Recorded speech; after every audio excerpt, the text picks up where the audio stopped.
This Ask the Expert session. Thank you, Christina. Bore dar unwaith eto, pawb, good morning once again, everyone, and croeso, welcome to our second Ask the Expert session for this inclusive classroom practice module.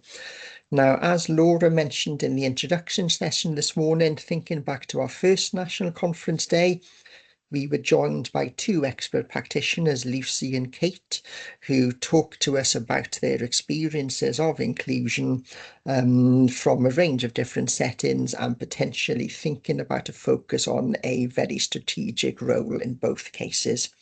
So we are very fortunate this morning to be joined by three expert practitioners who I will introduce shortly, who again may be talking to some extent about inclusion on a strategic level, but also thinking about inclusion within the classroom and maybe kind of an individual practitioner level as well.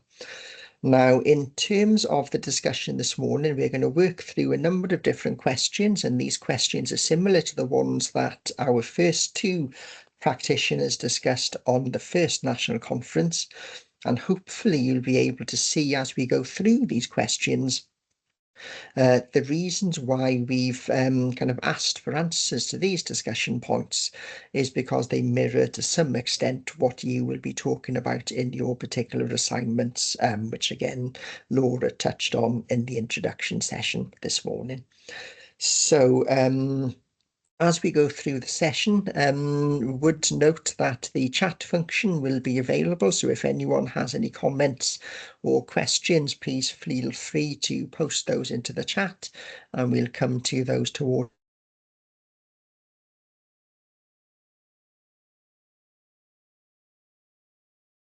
to ask in person, then hopefully that will be okay with our experts as well. Now, it's just got to the point where my Wi-Fi has said it started to become unstable, so hopefully things will work. So once again, it's my pleasure then to introduce our three speakers for this morning and to wish a croeso cynnes iawn, a very warm welcome in alphabetical order to Bethan, Charlotte and Eve. So diolch yn fawr iawn am dod I cwrdd gyda ni heddi. Thank you very much for giving up your time on a Saturday to join us with the conference today and for sharing your experiences with us as we go through this discussion.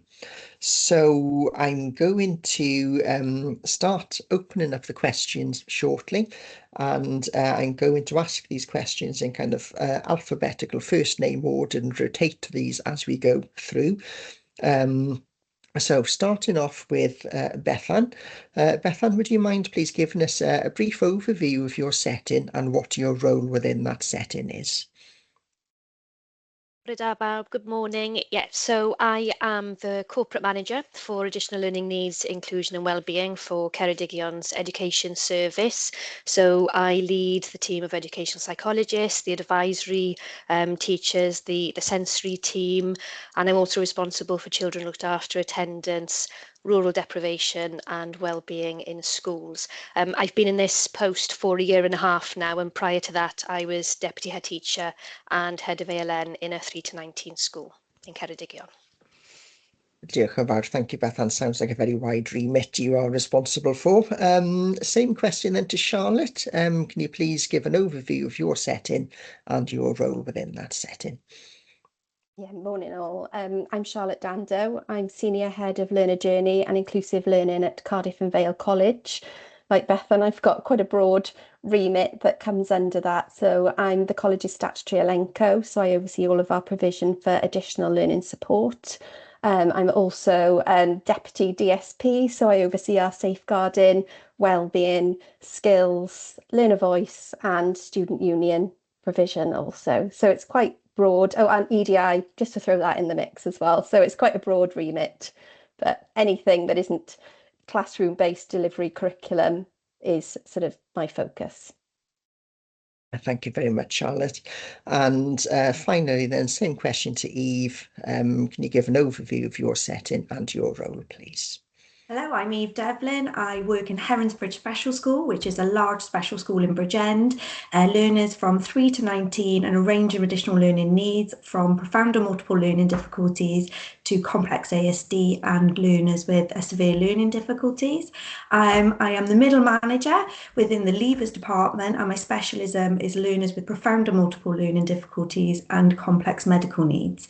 So within that, I support the head of department to develop curriculum and partnerships with across the school and outside of the school. But my specialism is PMLD, and I'm currently undertaking a PhD within it. Thank you very much, Eve. So we can see we've got a wide range of experience and responsibilities amongst our expert practitioners this morning.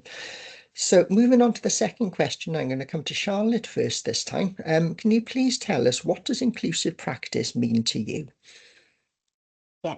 So from my perspective, it relates to every interaction that a young person that might come through our college doors has. So right from the first interaction as part of our admissions process, we want that to be inclusive, person-centred and trauma-informed. And so we work really hard to ensure that that thread throughout the learning journey and every interaction with every department and every staff member has that basis that runs through it. So for me, it's about creating that sense of belonging, creating that sense of safety so that we can then enable people to access the curriculum and be in a place where they're ready to learn. And then from a curriculum perspective, classroom delivery, it's about how we design our provision to meet those in the margins. So how are we thinking about enabling access, promoting independence and supporting learners to engage and thrive within our setting? Thank you very much, Charlotte. I think that's a very comprehensive definition of inclusive practice. Eve, same question. What does inclusive practice mean to you?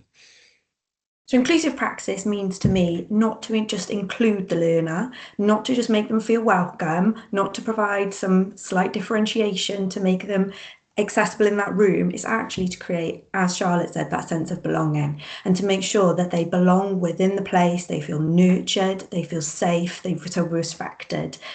I think sometimes we do inclusion for the sake of inclusion. And I think for learners with profound and multiple learning difficulties, when you're putting them within a position with other learning needs, their needs are so severely different that actually what we should be promoting is that we promote equity rather than equality, that everybody actually gets what they need in order to feel like they belong in their setting. And actually that inclusive practice doesn't just relate to the learners, but it also relates to the staff within it.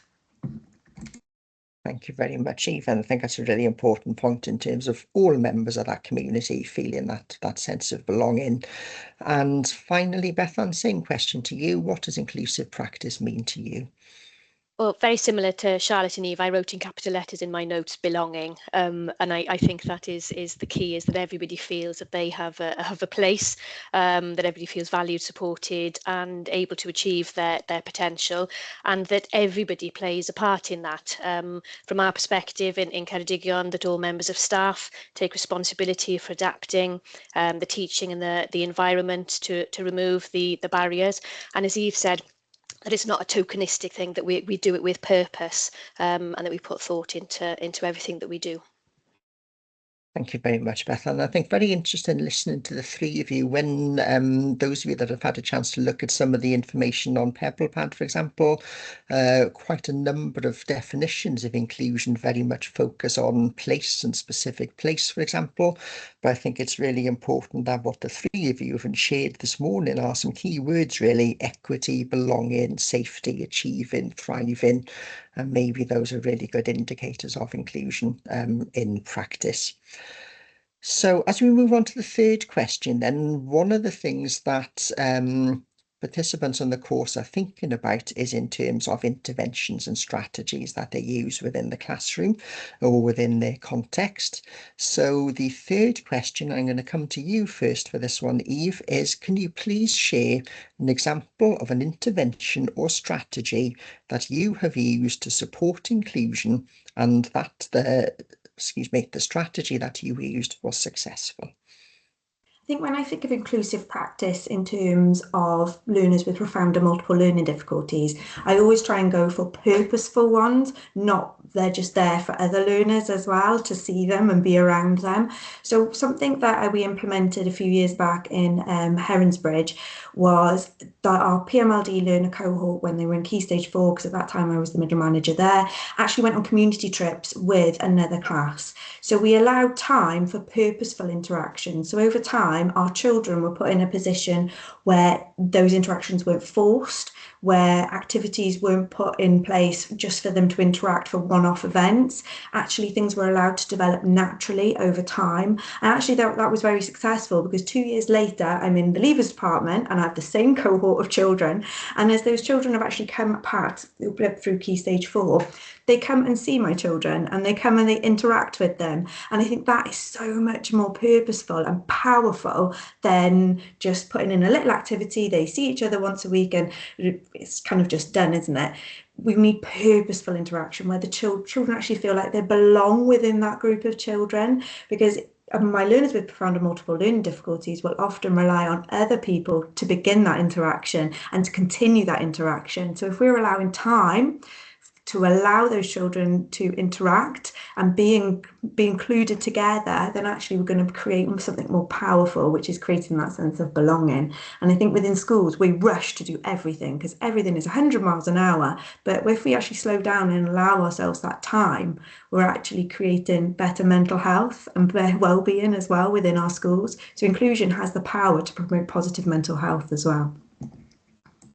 Thank you very much, Eva. I think that's a lovely example of a strategy, purposeful and clear impact on those learners, not just in the moment, but longer term from that as well. So same question to Bethan. Are you able to share an example of a successful strategy to support sport inclusion? Yeah, I think for me, it's been the development of person-centered approaches in our schools and our settings. It's not a new thing for us. I know there's a lot of emphasis on that now with the Act.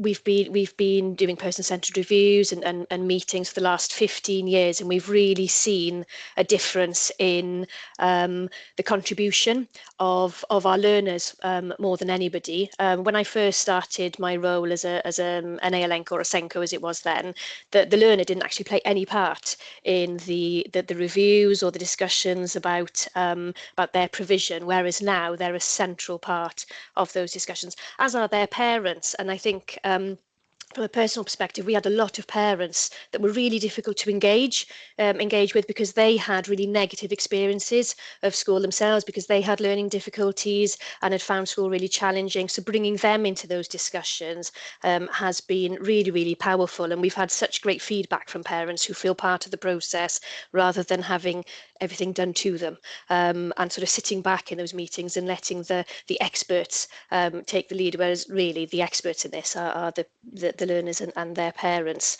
But it's also involved the teachers and the other agencies as well. The teachers tended to take a back seat with us because they thought that the ALN department perhaps were more specialist, whereas they've also got a lot to contribute. So for me, it would be those person-centered practices. Thank you very much, Beth, and another really impactful strategy noted. And finally, Charlotte, same question to you. Do you have an example of an intervention strategy that's been successful? Yeah, and I'll try and pick up a little bit from where Bethan left off in terms of person-centered practice. I think to give a little bit of context from an FE perspective, we're one of the largest colleges in the UK. So as a CAVC group, we've got over 30,000 learners within our network, and full-time learners predominantly 16 to 25. We've got 6,000 full-time learners across a range of sites. So as a LENCO, it's quite a challenge to work with over 1,000 lecturers from different vocational areas to look at, okay, how do we build inclusion in the classroom and how do we build that consistency? So one of the areas that I've focused on particularly is universal design for learning, and supporting with, the what, the why, and the how of learning. So how are we presenting information for learners? How are we providing choice and flexibility and giving learners autonomy to demonstrate their skills and knowledge? And it's critical for us in FE because as Elenco, we've got just under 400 IDPs to maintain. So, you know, we're potentially maintaining more IDPs than some local authorities in that context. So it's looking at how do we promote independence and how do we support post-16 learners to become skilled and employable with the strategies for independence in life and work. That's great. Thank you very much, Charlotte. Again, another impactful strategy. So we're going to move on now then to question 4. And question 4, I'm going to come to Bethan first. And the question is, what do you consider to be good or effective inclusive practice? So for us, we've really been focusing on that good quality teaching that meets a diverse range of needs, which doesn't come without its challenges. Those strong links between the teachers and ALN coordinators and external agencies, but also those very strong links and collaboration between the teachers and the teaching assistants. Teaching assistants are a fantastic resource, but making sure that they're used appropriately and effectively as well. And also ensuring accessibility in both Welsh and English as well for our pupils.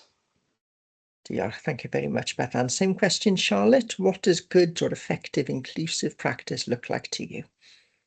Yeah, I'd agree. It's about that high quality, innovative and inclusive teaching practice. But alongside that, it's having, and particularly in our context, a really strong graduated support model. So in an FE context, we've got progress coaches that are that first pastoral step working alongside learners. We've then got skills and wellbeing, which forms part of our universal learning provision, as well as our then additional learning provision in and out of class targeted support and interventions for learners.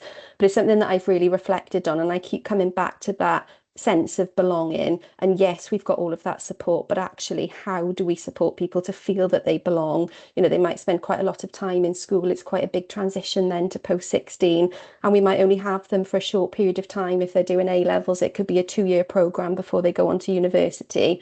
So how do we sort of bridge that gap through that huge transition point? And I keep coming back to it being sort of embedded through everything that we do. So providing enrichment opportunities, ensuring that, you know, learners have got access to our student union events, can play an active role. So whether that's course representative or part of the Med Society, if they're interested in that. So it's that whole holistic package for me, alongside high quality teaching and learning.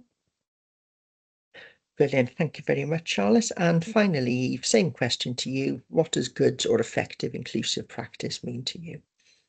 So to me, it means actually you're recognising the differences between what everybody needs, rather than just trying to group people into bubbles and groups. You're actually saying, what does this individual need and how are we going to get them there? What do they need within their setting to be the most successful that they can be? But also recognising that their successes might be different to other people's successes. So when you're comparing children with profound and multiple learning difficulties, their successes are very different to those with severe learning needs.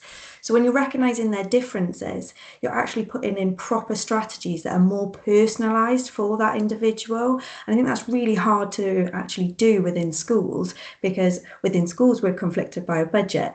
And although as teachers we want to do our utmost to make sure we're pupil-centred, our PCP reviews are completely personal-centred, the difficulties which we'll come on to later can often conflict with actually what we want. And when we look at the work of Mary Warnock, who actually did her report in 1978, in 2005, she says, who is inclusion for? And she's saying, what are we doing?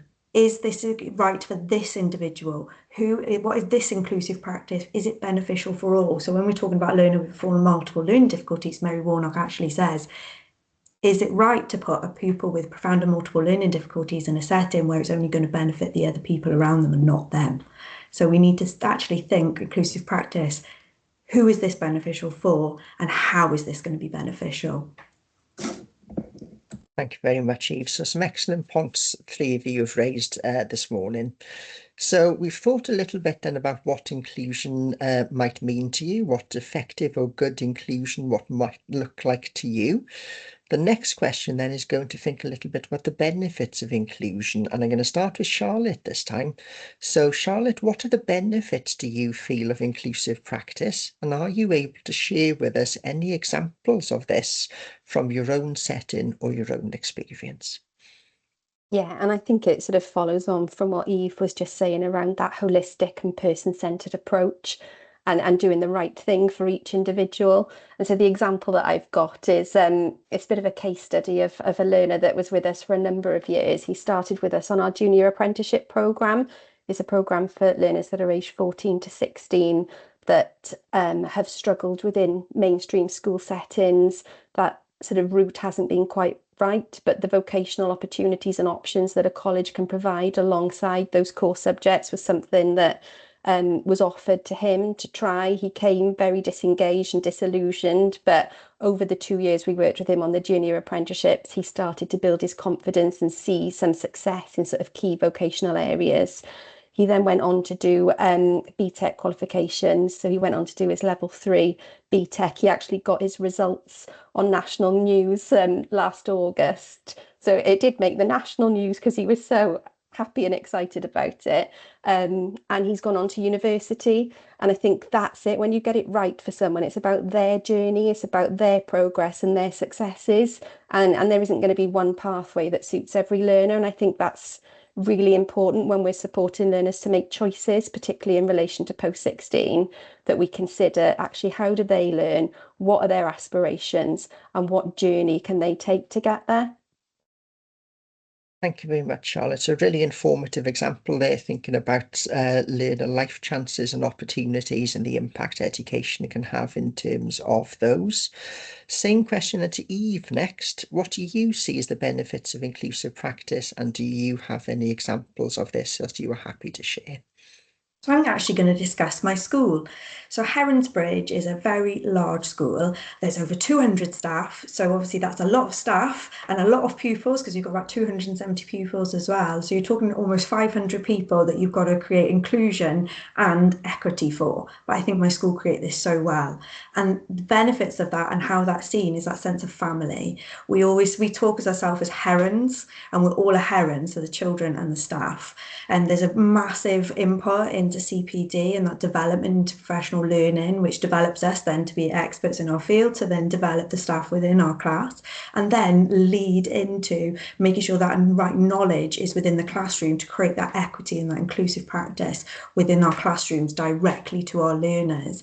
So when you talk about Heronsbridge or herons, you can walk through those doors and it's a beautiful 1920s building, and most people will say you feel that positive energy around the school when you're walking around. There's people, encouraging on the children, encouraging on the staff, and I think actually the relationships between the staff are much better as well, because we're promoting inclusion for everybody within that whole school, and that actually impacts into our behaviour as well. And if we look at our behaviour rates within our setting, we don't have a lot of behavioural incidents, and I think because we promote equity, inclusion, family, sense of belonging, I think that's probably why I've been there for so long as well, and probably why I probably won't ever leave, because it really promotes me and my mental health as well. And I think that's really down to the senior leadership team as well. And if anybody ever wanted to visit Heronsbridge, we've got an open door policy and we are always welcoming people to come and look. Thank you very much, Eve. And I'm sure you may well have follow-ups from today in terms of people who may look to take you up on that offer. And finally, Bethan, same question. What do you see as the benefits of inclusive practice, and do you have any examples that you are happy to share? So I think the benefits are improved learner confidence and engagement, but also practitioner confidence as well as we develop their skills. And often we find that inclusive practices don't just benefit our learners with ALN, they benefit a far wider group of learners as well. That upskilling of staff is really important, and fostering that ethos that it's everybody's responsibility to meet the needs of all our learners. And I was just thinking of one pupil that we had in my previous role, who came to us in year 10, and his mum asked us if we could enroll him in our nurture class, because she said he couldn't cope in your traditional mainstream classes, because he had really crippling anxiety, and he'd been told in his former school that he wouldn't be able to achieve GCSEs unless he could sit in the GCSE classes. And we did a lot of work with him on his aspirations, and he wanted to work within the police somewhere, but he said, I won't be able to do it because I won't be able to get my qualifications. And we worked with the teaching staff on how we could get him into these classes, drip feed him into those GCSE groups, and he did it. He got his GCSEs. We weaned him off the nurture class, and obviously I've left now, but I've heard he's just started university now in September. But it was very much a joined up approach. Everybody came together to look at how we could make things work from him. And his mum wrote a lovely letter to us after his GCSEs to say she just never thought she would ever need to go to GCSE results day and pick up his results with him. So that was that was great.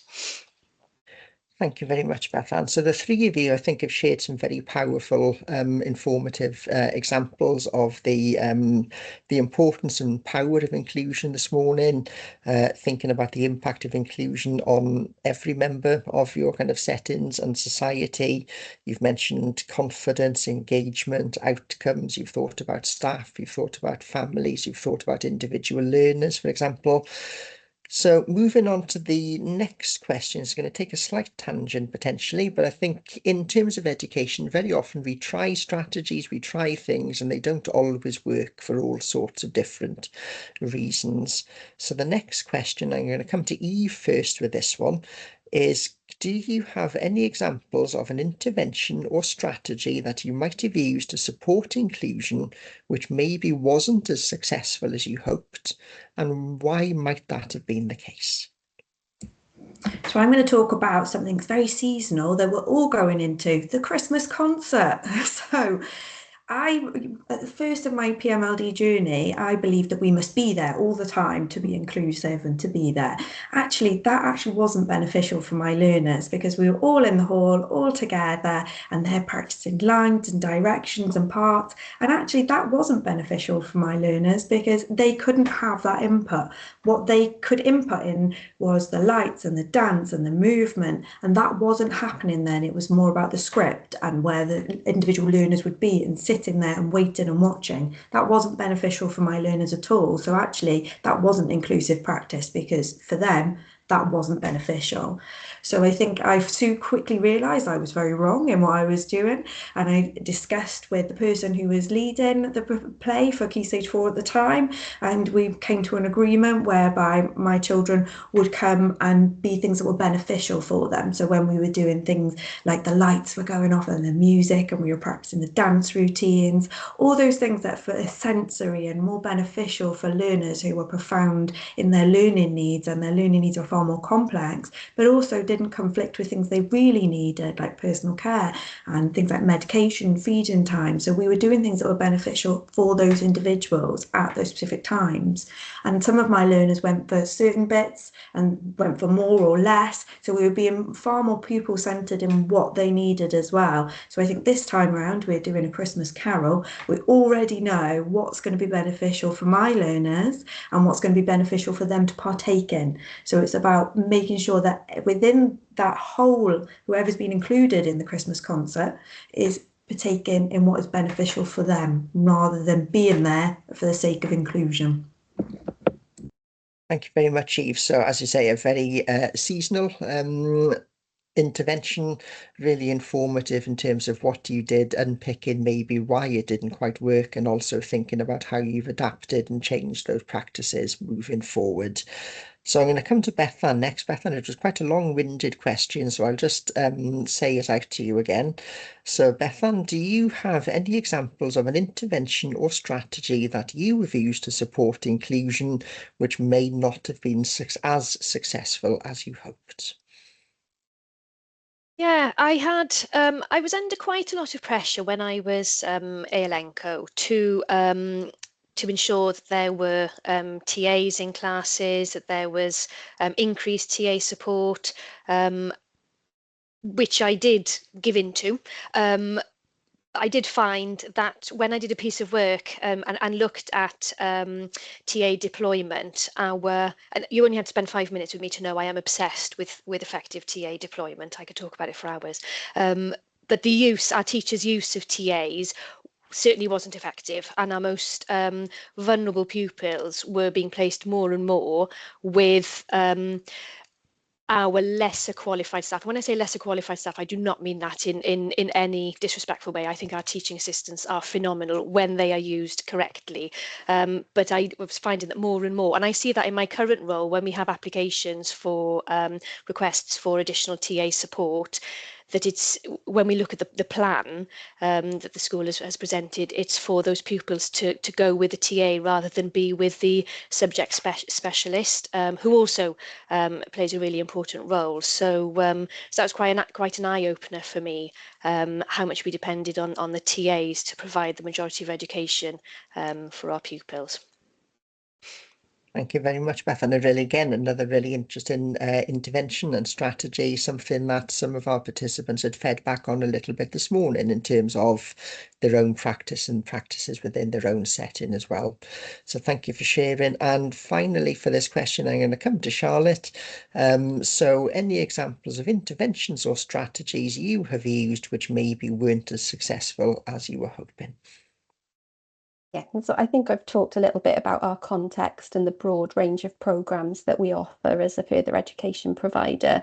One of the programmes that we deliver is called Independent Living Skills. It actually forms part of our additional learning provision. So all young people on those programmes have a statutory right to an IDP, and they tend to come through from special schools or SRBs and resource bases if they're able to manage within a mainstream setting. So one of our sort of focuses is ensuring that all learners across college have access to everything, and particularly during unstructured times. We want them to, have a full experience of college, experience of student union, clubs, societies and activities that are going on throughout the day.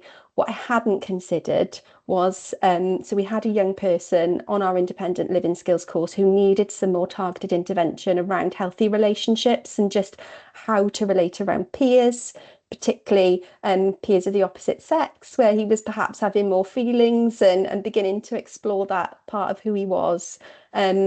And we had quite a few of my concerns coming in because of how he was responding to some of the females on campus. So I thought, right, I'll get the agency that we work with for every learner across our programmes where they do some targeted interventions around healthy relationships. We were getting more concerns coming through, and I was obviously expecting them to lessen with that support. So I went to meet with him just to gauge where we were and why that wasn't working quite as I'd intended it to work. And what I realised was that because of his cognitive ability, we were actually teaching him more about it than he was able to understand and contextualize. So he was repeating words or learning more that was making him more vulnerable. So what we did in response to that, we've had a project in FE over the last 3 years called Peer on Peer Abuse, and it was in response to the Estin thematic report about sexual harassment among 16 to 18-year-olds in further education colleges. And we came together, so it was Coleg Cambria, ourselves and Coleg Cymoedd, and we worked with specialist lecturers, colleagues that were trained in, trauma-informed practices and emotional literacy. And we've created a bespoke programme that runs alongside the intervention that we offer to our mainstream students, but it is much more sensory-based. So if we're looking at, what does a healthy relationship or friendship, so what does a good friendship feel like? We've done it for, what does silk feel like? What does sandpaper feel like? And we've tried to make it much more inclusive and tailored to that cohort, but we've done it in a way that it could be delivered on a one-to-one intervention or a group tutorial. So we're hoping that it's a resource that the sector as a whole could use to support that after learning that very valuable lesson. Thank you very much, Charlotte. I think that was a really informative example and potentially thinking about unintended consequences of support, and a really nice way in which you discussed in terms of overcoming some of the challenges that arose from that situation. So far in the discussion, we've thought a little bit about what inclusion might mean. What does it look like within your setting? We've defined it to some extent. We've thought about some of the benefits of inclusion. You've given some examples of strategies that are inclusive, that have worked, and maybe some strategies that have been, shall we say, learning opportunities where you've reflected and altered practice moving forward. So this next question, and I'm going to come to Bethan first for this one, is what do you feel might be some of the challenges in implementing effective inclusive practice? And getting everybody on board and changing the attitudes of some so that you have that buy-in from everybody. It's very much a top-down approach. It needs to come from your leadership teams, but it needs to be a shared vision with everybody, and that's within schools, but it's also within local authorities. So we're doing a lot of work at the moment with school improvement teams to make sure that they're also reinforcing the same messages as we are, to make sure we have consistency across the board and a shared vision. Thank you very much, Beth. And I think you mentioned earlier on about inclusion being everyone's responsibility, inclusion meaning all, therefore those kind of challenges around that shared vision being really impactful as a potential challenge to meeting that. Thank you very much. Same question then to Charlotte. So what do you see might be some challenges in implementing effective inclusive practice? Yeah, for me, it is that consistency, particularly with the scale and size that we are and the variability of our programmes, particularly within a vocational context. We might have had colleagues that come into teaching because they're industry experts, so they're, skilled engineers that come to teach engineering, and then, it's how we work with people that come from different backgrounds, different skill sets, and it's how we bring that together to support inclusion and that consistent approach in terms of our design for learning.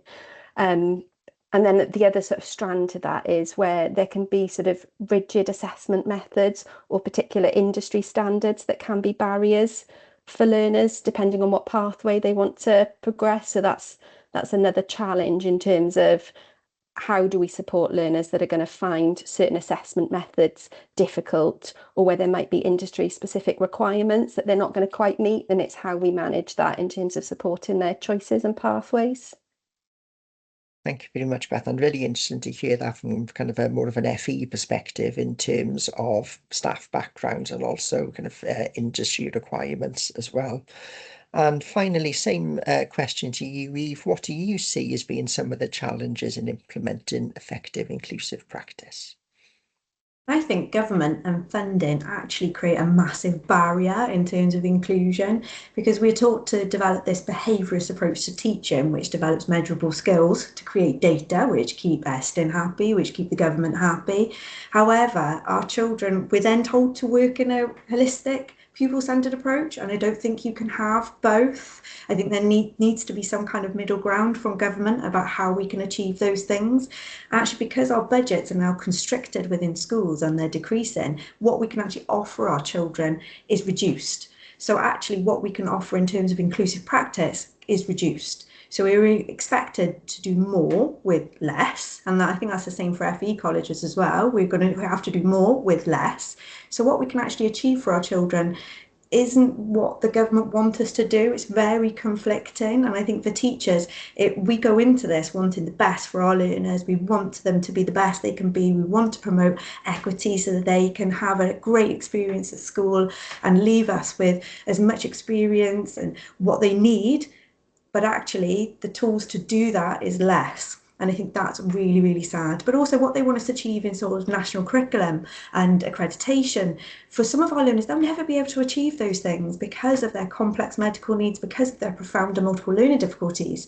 So how are we supposed to include our children when what they're supposed to achieve is not able to, they're not ever going to meet that? And that's not fair, because they should have successes, they should be celebrated the same as any other learner.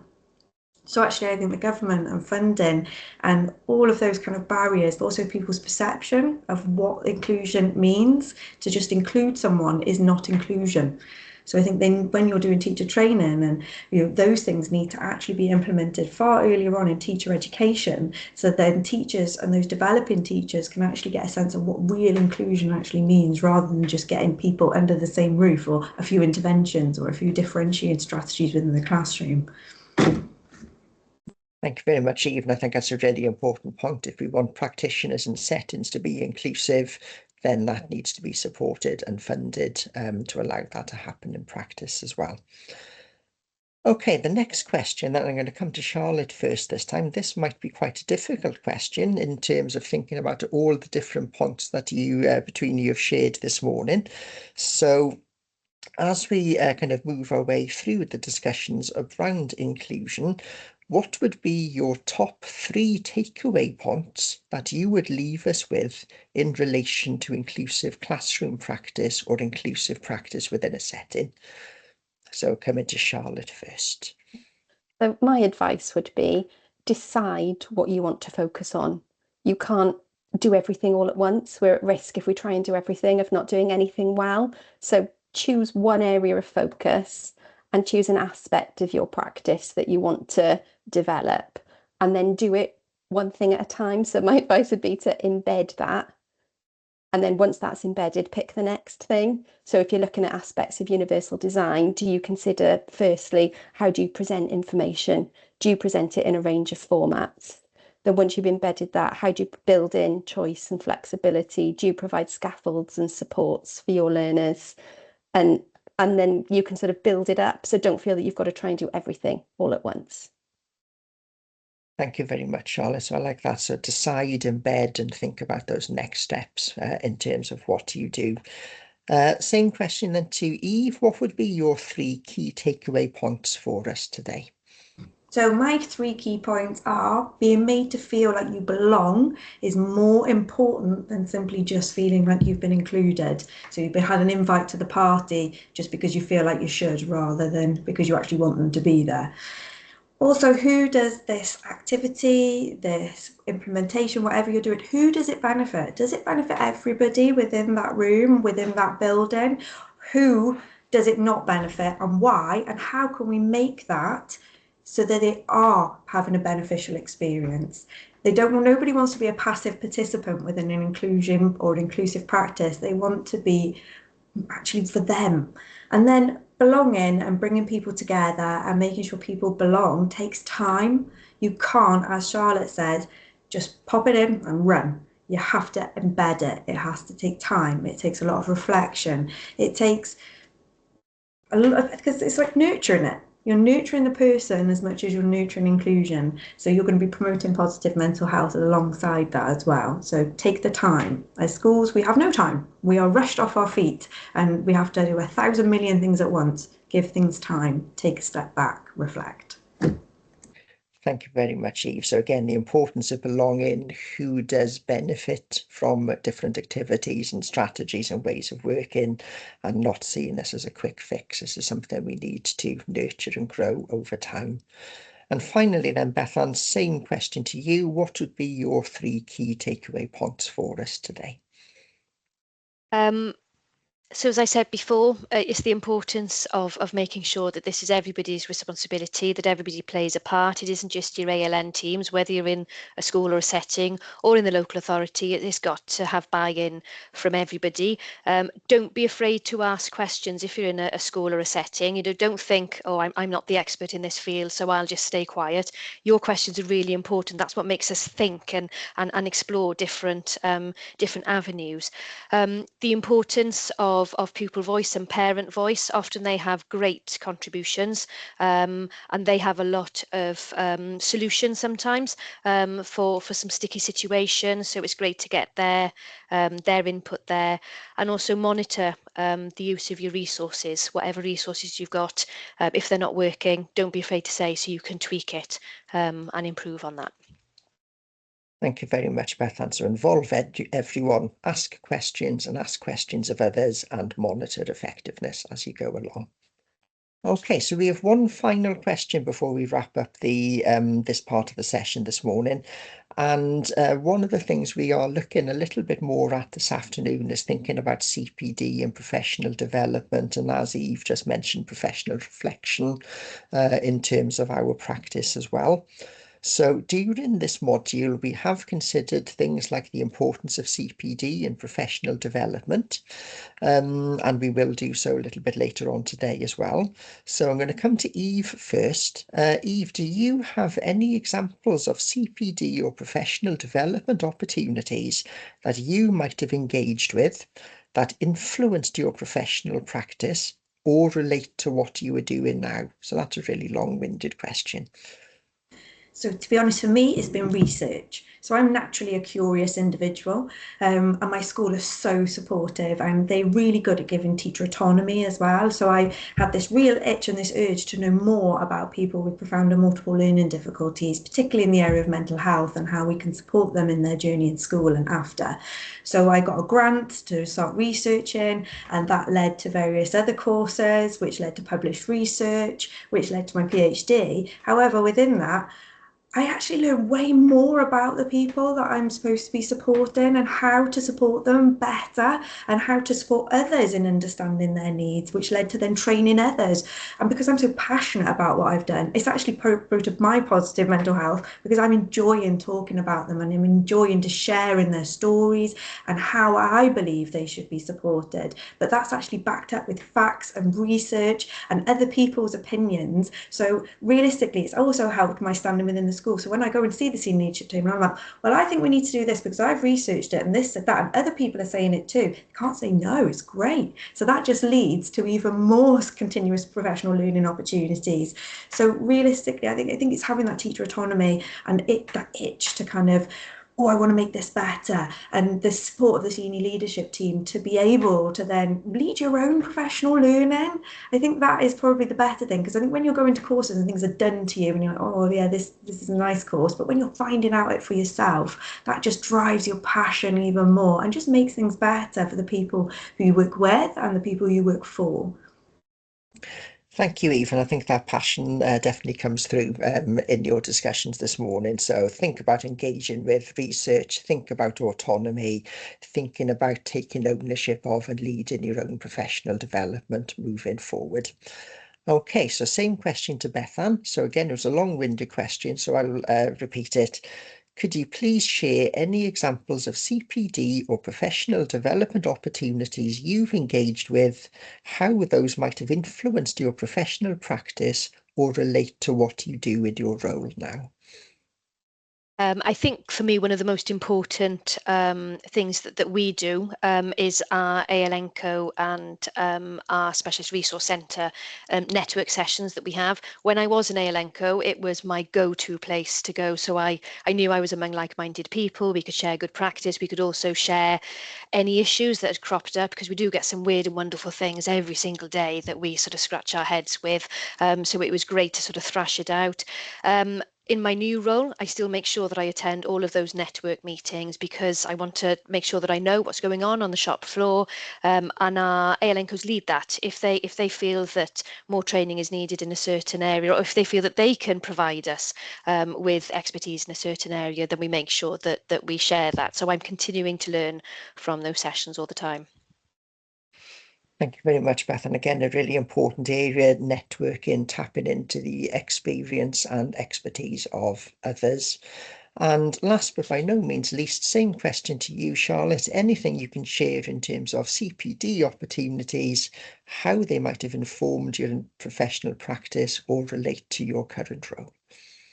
Yeah, so I've recently completed my postgraduate diploma in special educational needs and disability. It actually took me 5 years to complete. I've got two very young children, work full time, and I was a bit disappointed that I couldn't do it maybe as quickly as I wanted to start off with. Because when I start something, I'm 100 mile an hour, I'm super invested, this is what I want to do. But actually, I've realised that by doing it module by module, it gave me a real opportunity to contextualise the learning from each part. So I did a module in social, emotional and mental health and was able to really think about that in the context of my setting, in the context of my role, and then sort of develop actions in terms of what I was going to do in response to that. Similarly with the certificate of competency in educational testing, I was really aware that, you know, for lots of learners we could observe and put supports and scaffolds in place, but there were some learners that have got really spiky profiles and it can be really difficult to identify that. So actually having the skills to be able to observe and work with them and do some additional testing and try and understand what strategies might help has been really important. So although I was disappointed not to be able to maybe finish it in the timescale that some people do, actually I think it's really enhanced my practice, giving myself the time to embed each area of learning. Thank you very much, Charlotte. And I think, again, that's a nice example to finish off on in terms of engaging with the learning, reflecting upon the learning, and linking that learning to what you and your setting does in practice. So that's the end of the formal questions from me this afternoon. Everyone will be pleased to know, I'm sure. I can't see any questions in the chat at the moment, so I'm just going to open it up to the group more widely. So if anyone does have any questions that they'd like to ask our panel, please feel free to unmute yourself and fire away. Alternatively, if you'd like to post something into the chat and we can ask that on your behalf, then we can do it